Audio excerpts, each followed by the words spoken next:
Creole country meets the Southwest with Christmas gumbo, served New Mexican style with red and green chili. If you insist on using breast meat, go ahead. But when it comes to gumbo, I'm a thigh guy. Big chunks. Salt and pepper. And a clove of garlic. Because it's garlic. We'll get back to that in a minute. Chilies aren't just for their red color. They also have big flavor, including chili colorados, guajillos, and a negro. Using light and dark chilies gives you more complex flavor. Of course, you don't want those seeds, but you do want to toast them. You can really smell them and see them getting toasted. That's releasing the flavor. Those chilies are going to taste amazing, but they need to be pliable. Making room to pan roast those tomatillos, along with some cloves of garlic. We need a roux, and we could start with oil or bacon fat. A roux is always some kind of fat and flour, 50-50, and a roux takes patience. We're looking for chocolate or better. Don't be afraid to get some color in those tomatillos. Remember, color is flavor. That's good color, and see them sputtering? They're ready. Tomatillos and roasted garlic. Tomatillos, garlic, and hatch green chilies. No roasted chilies left over? Roast up a couple Anaheims. And blend.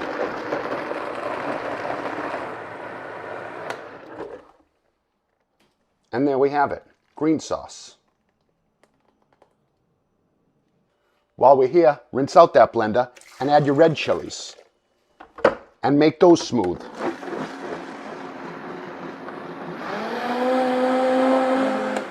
Those are our bases. The darker the roux, the more flavor you're going to have. I'd say that's like milk chocolate. Ready for the Trinity. Celery, onions, but keeping it red, we're using red instead of green bell pepper. French cooking starts with a mirepoix, gumbo starts with a Trinity. Make a hole for some garlic, a couple of bay leaves, and whole cloves.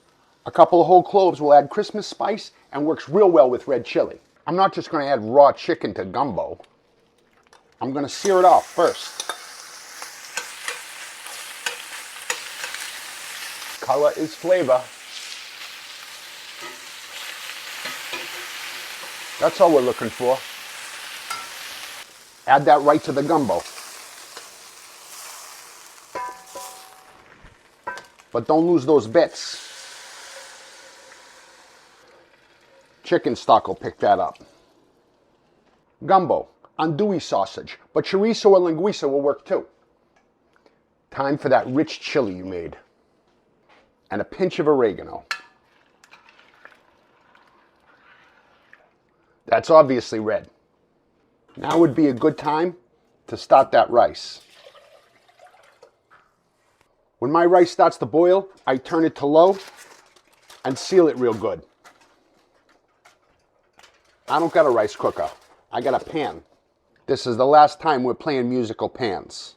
Starting with garlic. Then adding the tomatillo salsa. In this case, we're not adding the shrimp to the gumbo. We're adding it to the tomatillo salsa. Don't add the shrimp till right before you're going to serve. Alright, this isn't traditional gumbo, but it's still getting filet. We always add filet or ground sassafras leaves to gumbo. I use the rice to build a wall. You got to keep them separated.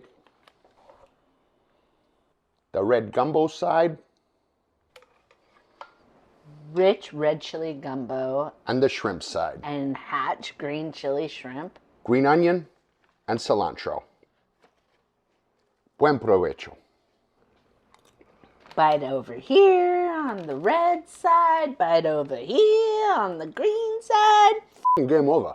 Cajun gumbo with New Mexican chilies. That's a great crossover. Who needs cayenne when you got chili? It's all about the contrast. But Jesus, that's a lot of meat.